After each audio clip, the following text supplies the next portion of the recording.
This is NDTV.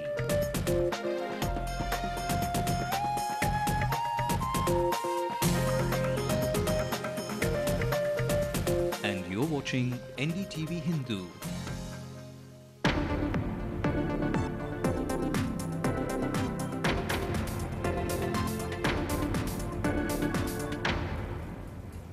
This is the Late Night News. I'm Evelyn Matthew. These are the top stories we're tracking tonight.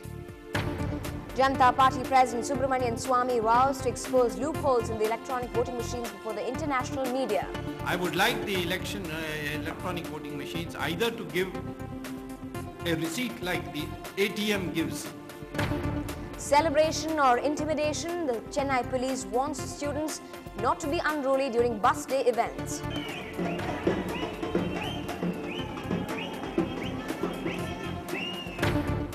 Want to change your caste and avail benefits? Just part with a few thousand rupees. NDTV Hindu exposes a fake caste certificate racket at Taluk offices in the city.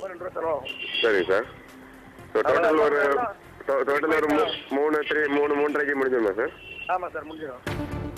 Residents of Alwarpet plan to conduct a human chain to highlight the chaos caused by a new one-way traffic system.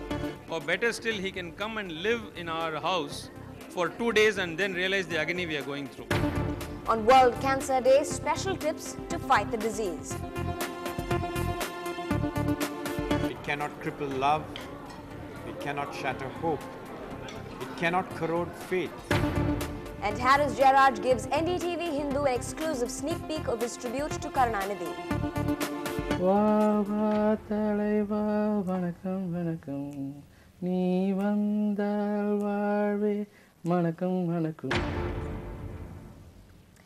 A day after Chief Minister Karunanidhi said that he will not announce any decision on Nalini's release without consultation with the centre, political reactions have been pouring in. Janata Party President Subramanian Swamy is of the view that Sonia Gandhi must take the final stand on releasing Nalini, who has committed what he called a national crime. The player, and he knows that he will have the blame. It is Sonia Gandhi who is pressing him, so she should publicly say. In fact, this is what I would like. Miss Sonia Gandhi, in the national interest, for a person who has been Prime Minister, he may be incidentally her husband. But she must take a stand whether we can forgive crimes against the nation which the death of Rajiv Gandhi represents.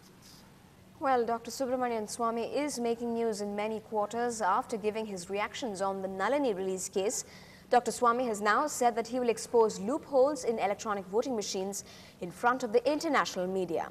The Janata Party president at a press conference this morning announced that he has convened an international conference on electronic voting machines on the 13th of February.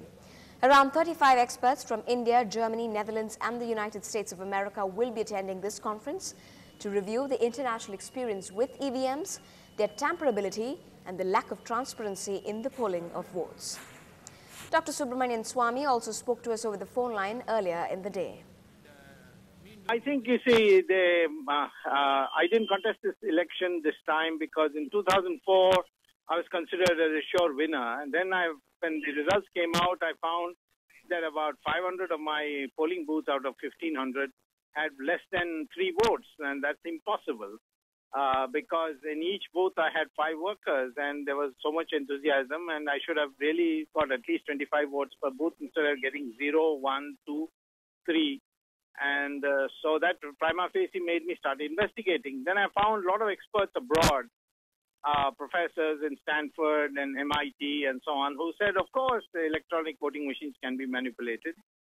And this led me to do further research. And finally, the German Supreme Court has now held that the electronic voting machines are untenable and therefore we should go back to ballot papers.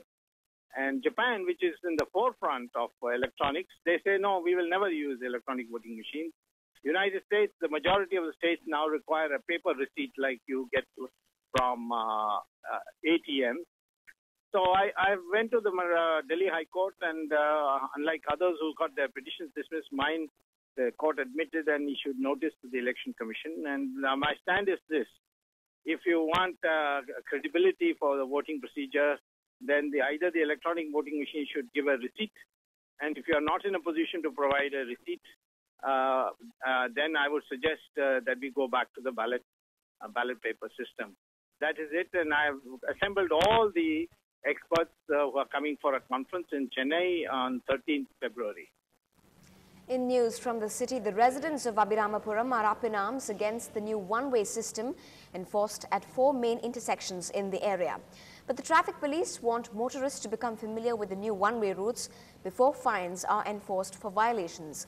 Our reporter Salim was present at a meeting by affected residents. Agitated local residents tabulating their objections to the new one-way traffic system. They say the new arrangement defies logic. Broad roads such as TTK Road, St. Mary's Road, Chemiers Road and C.V. Raman Road are not carrying the full volume of traffic, but the narrower roads have been overloaded after traffic was diverted. When the buses go in a 20-feet road, the whole buildings rattle there. This road is not designed for buses. We had one policeman who told us that, they cannot look at the residents, they only look at the traffic flow. But I thought the whole thing was happening for the residents and not for the traffic. If we need to go to the C.P. Ramaswamy Road, we need to take a very long turn. We save no fuel, we lose out on time. The authorities say they need not consult any of the residents before bringing a new traffic system. Normally, one-way is introduced for 1 month period. During that month period, we get a lot of representations, a lot of complaints, whatever it may be. We consider all of them and do modifications accordingly. We don't want the traffic commissioner to put us through this ordeal by fire before he draws conclusion. Or better still, he can come and live in our house for 2 days and then realize the agony we are going through. The new one-way system enforced in Alwarpet involves the C.P. Ramasamy Road, C.V. Raman Junction, Bhimanna Mudali Junction and KB Junction on TTK Road. Several months ago, a similar system was put in place but had to be abandoned when it was pointed out that the inconvenience outweighed any possible advantage. The agitated residents now plan to protest on the roads if the decision isn't revoked. In Chennai, with camera person Manoj and Salim, Minal Shah, NDTV Hindu. The Chennai police have sent out a strict warning to City College students that any unruly behavior during bus day celebrations will be sternly dealt with. This comes after several complaints about students of city colleges going overboard and creating a public nuisance in the name of celebrations. On Wednesday, a student of a city college fell off the top of a bus near the Loyola College, suffering injuries. Following this, the students staged violent protests and even pelted stones at buses and trains. News and updates will continue. We'll be back in a moment.